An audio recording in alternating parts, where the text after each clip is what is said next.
Community service at Gawad Kalinga. Sobrang saya. Ang sarap sa pakiramdam kasi na nakakatulong ka sa mga may nangangailangan, sa mga medyo kapuspalad.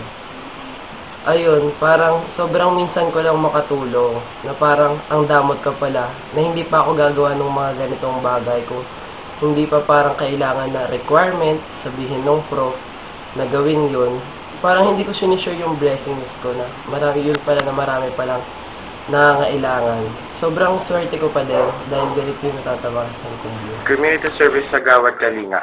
Nakakapagod pero magandang experience sa aming mga kagrupo. Kasi nakatulong kami dun sa mga batang nangangailangan. Lalo na nung nagbigay kami ng program sa kanila. Nakita namin yung mga ngiti sa kanilang mga labi. Tapos maganda experience din sa amin yun kasi na-expose kami dun sa mga batang nangangailangan. Pating ibang grupo na nakatulong dun sa community. Tsaka na-realize namin na dun sa mga munting paraan nagagawa mong mapasaya yung isang tao. Ay, ako nga pala si Jessica de Guzman. Nag-community service kami noong January 3 sa Gawad Kalinga dun sa Taguig.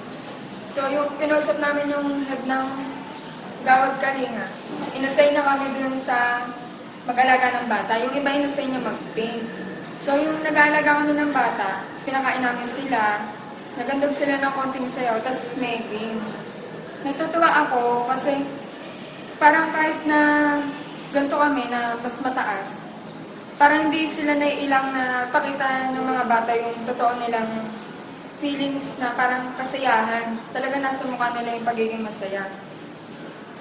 Natutunan ko doon na hindi binabasa ang kasayahan ng isang tao sa pagiging mas angat o mas mababa. Kasi kahit sa simpleng paraan. Last January 3, nung nag-community service kami sa Gawad Kalinga, may tatlo akong natutunan. Una ay be contented on what you have. Sa nakita ko sa Gawad Kalinga, hindi tayo dapat maghangad ng much more. Mga tao sa Gawad Kalinga ay napakasimple lang ng buhay. Hindi importante sa kanila ang material things. Masaya sila na magkasama silang pamilya. Sama-sama kumain. Pangalawa, always have a helping hand. Hindi natin alam na madaming tao ang nangangailangan ng tulong natin. Kailangan natin, once in a while, mag-community service. Simpleng pagtulong sa kapitbahay, or sa mga organization tulad ng Gawad Kalinga, or kahit sa Red Cross.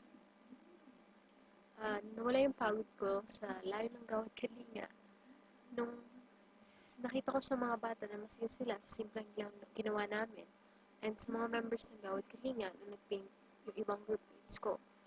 Malaking bagay na ang nabigay natin sa simpleng pagtulong sa ating kapwa. Pangatlo, we are blessed as a letter 9, so dapat i-share din natin sa ibang tao. May nagsabi sa akin na one good deed a day. Pag may ginawa ka magandang bagay sa isang tao, may pasa niyo yun sa iba at hindi mo na mamalayang mabalik mo sa iyo yung good deed na ginawa mo. Sa akin ngayon, ginagawa ko yung one good deed a day, at least one. So, sana kayo rin. Sa magandang hapon sa inyo, Ginoong Sinas. Ang isang araw na aming pagpunta sa Gawad Kalinga, kasama ang aking mga kamag-aral, ay isang magandang pagkakataon. At maraming nabuong pagkakaibigan. Mga hindi ko kilala ngayon, kilala ko. Nagsama-sama kami limang grupo para pasayin at tulungan ang aming munting bata. Gumawa kami ng isang simpleng programa, nagpintura sa labas ng Gawad Kalinga. Naantig ang aking puso dahil ganun ang kanilang buhay sa pang-araw-araw. Hindi sila pinanghihinaan ng loob sa lahat ng pagsubok na tinahak nila. Lumalaban at sumisikap, nagsusumikap para lagpasan ang mga pagsubok. At higit sa lahat, hindi sila nauubusan ng oras para sa Panginoong may kapal. Napagtanto ko sa aking sarili, ako ay maswerteng tao dahil lahat ay nasa akin. Hanggang dito na lang, Ginoong Encinas. Thank you po.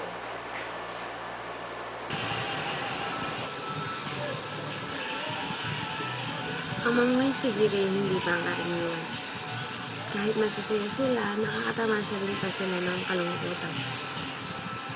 Ang GK ay or Gawad Kalinga ay ang pabahay ng mga galing sa donation. Ibigay kami ng maliit na programa sa mga bata. At ang sobrang saya ko kasi napasaya namin ng mga bata.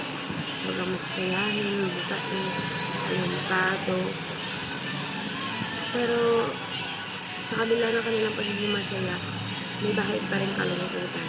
Kaya naisip ko na blessed pa rin tayo. Kasi nakakapasok tayo sa magandang paaralan, nakuha natin kung anong gusto natin, at may mga sarili tayong mahal. Sa kanila, oo, sarili na lang bahay, pero bigay lang sa kanila yun. Pabahay yun ng GK na kailangan pa ng mga requirements bago nila makuha. Kaya dasal lang tayo kay God para bless mo tayo lagi para makuha natin kung anong kailangan natin. At mag-thank you din tayo kasi kung ano binibigay niya sa atin. Yun lang, thank you.